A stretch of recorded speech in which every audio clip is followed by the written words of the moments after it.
اور یہ کہ مسجدیں خاص اللہ کی ہیں تو اللہ کے ساتھ کسی اور کی عبادت نہ کرو، اور جب اللہ کے بندے یعنی یہ پیغمبر صلی اللہ علیہ وآلہ وسلم اس کی عبادت کو کھڑے ہوئے تو کافر ان کے گرد ہجوم کر لینے کو تھے۔ اے نبی صلی اللہ علیہ وآلہ وسلم، کہہ دو کہ میں تو اپنے پروردگار ہی کی عبادت کرتا ہوں اور کسی کو اس کا شریک نہیں بناتا۔ یہ بھی کہہ دو کہ میں تمہارے لیے نہ کسی نقصان کا اور نہ نفع کا کچھ اختیار رکھتا ہوں۔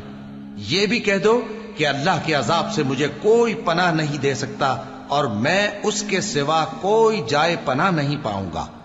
ہاں، اللہ کی طرف سے احکام کا اور اس کے پیغاموں کا پہنچا دینا ہی میرے ذمہ ہے،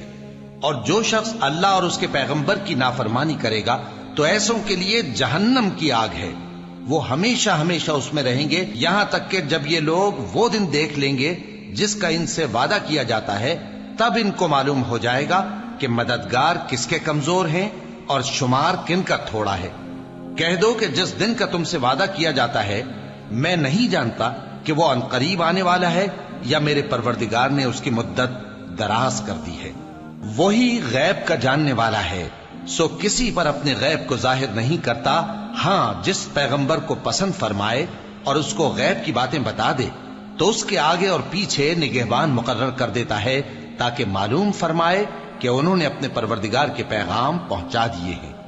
اور یوں تو اس نے ان کی سب چیزوں کا ہر طرف سے احاطہ کر رکھا ہے اور ایک ایک چیز گن رکھی ہے۔